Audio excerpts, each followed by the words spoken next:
will neck guards be mandatory in the NHL, especially after what happened? I don't think so.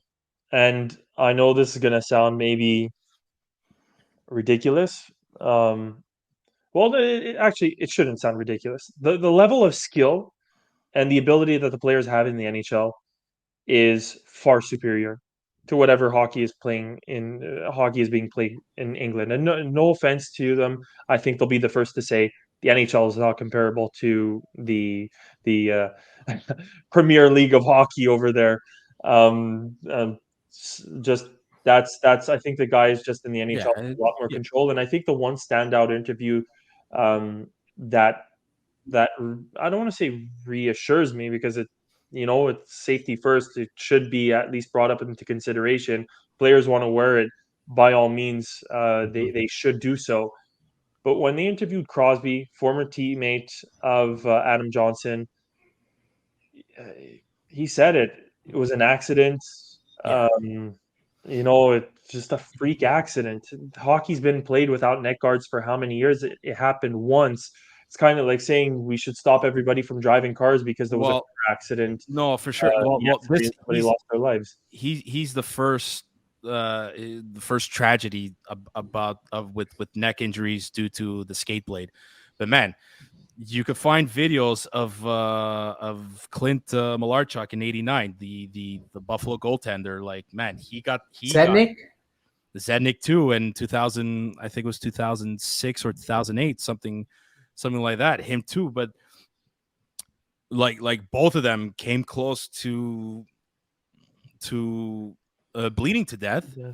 But the reason why and the story about Clint Malarchuk is the trainer, I think, had medical experience within the American military, if my memory serves me correctly, and he was able to pinch the carotid nerve. He was able to pinch the nerve and stop him from bleeding to death. And I want to say more or less the trainer of the Florida Panthers of the time did the same thing to Richard Zednik when he got his throat when he got the skate blade to the throat. Now, I'm not coming after the trainers of this English hockey league in England. I'm really not. I kind of again, I didn't see nobody saw footage of any trainer or something. I don't know. I don't know what happened. I'm just wondering what I guess what level of expertise the trainer has, but I'm not blaming the trainer. I'm not blaming anybody. It was a freak accident, big time. But you wear neck guards in minor hockey until you go pro, or at least until you go junior. I think NCAA hockey has neck guards as well. NCAA hockey has, they have the cage to protect their face. So I don't know if the NHL is going to make it mandatory, but I think the level of awareness now has gone up more than ever. Apparently now they're the hockey league in England that this event happened. Now they're making neck guards mandatory. I think 2 hours ago, I haven't read the article, but the NHL and the NHLPA, they're looking into it now. So, Joe, I know you lost connection because Yeah, of it your froze. because of Yeah, your because of your. I really think they should enforce it. I mean, you Mhm. already play with uncomfortable equipment. This might not be the greatest example, but no one ever likes playing with a jock strap.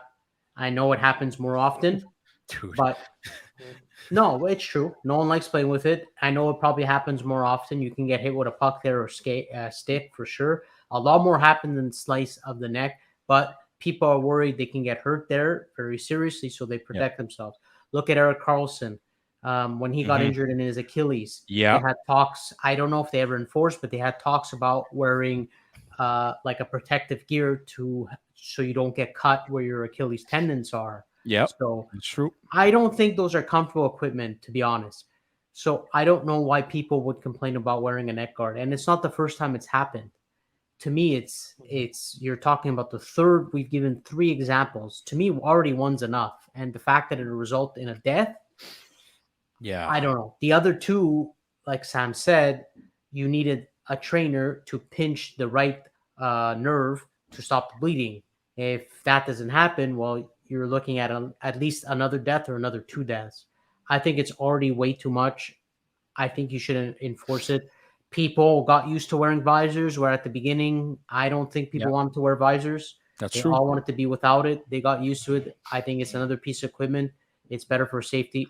Just get used to it and wear a neck guard. I think it shouldn't be a problem. I think it's a no brainer, and I think that it should be enforced.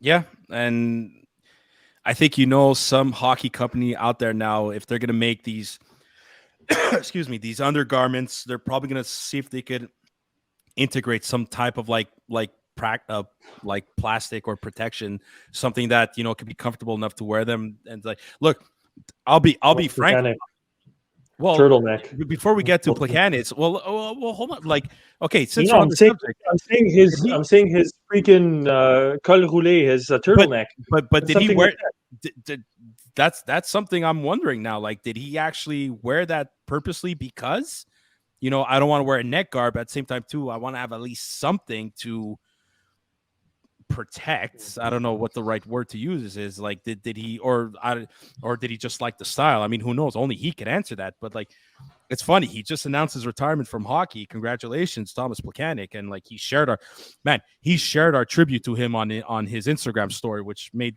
us freak It was out. amazing to see. Yeah, That was so cool. So Tomas, if you're hearing this, thank you. I don't know how to say thank you in Czechia, but like, we laughed about the turtleneck, but now we all look back and it's like, holy shit, like he probably was onto something. And I'll be honest, I play hockey. I'm going to play hockey right after this episode. Like, I don't wear a neck guard. And I think it's just in the back of your mind, you're not, I mean, like, guys fall, but it's maybe it's because I'm not skating at NHL speed, not even close. So I'm not worried about guys falling and their skates like going head over heels, but it's there in the back. I have one. I just don't wear it. But is it uncomfortable for you, or is it just not a thought? I mean, I don't play hockey like you do, so I don't know. Look, when I played minor hockey, you had no choice but to wear it, or else. But just after that, when you were in these leagues, like these adult leagues in your 20s, and you didn't have to, okay, well, no, you don't have to wear them, and you even your helmet, if you're gonna wear no, it has to be half visor. You can't have no visor. Some leagues allow it, and it's like, well, the more you play without it, the more comfortable it feels, I guess, without it. So maybe it's a mental thing. I don't know, but like even me now, for sure, I'm thinking, fuck, maybe I should work because you never know. You never know what could happen. So it's. So Sam, wear one. Listen, I know the moral of the story, but also I like the few times I've worn a half visor, like I became a lot more conscious, like how to kind of like protect the lower part of my jaw, my mouth, especially if I'm going to block a shot. Like, I don't care. Like, I'll put I usually would put my hand in front of my face, and like, it's like, fuck, because if a puck is coming there, I'd rather break a finger than lose a couple of fucking teeth. So, but that's a half visor. Now with the neck, it's like, but even at that, it's. Listen, again, you never know what could happen. I never had a close call, I guess, per se. Like, I've never really played. Yeah, thankfully, for sure. And I've never played in a game where guys fell and like the fucking, like I said, the skate like goes up in the air. Like, these guys at the pro level, they're playing at that speed. It could happen. It does happen. But fuck, man, to go out there and say that he did it on purpose, he purposely fucking jumped in the air so his skate could hit him. It's like, you got to be one piece of shit of a human being to say that and to claim that. So I don't know. I think you're right, Joe. I think the NHL will enforce it. I don't know if they're going to make it obligatory now, but maybe at first they'll start with bringing awareness to it, and then eventually they might enforce it. I don't know, but they'll try to get players more and more to wear it.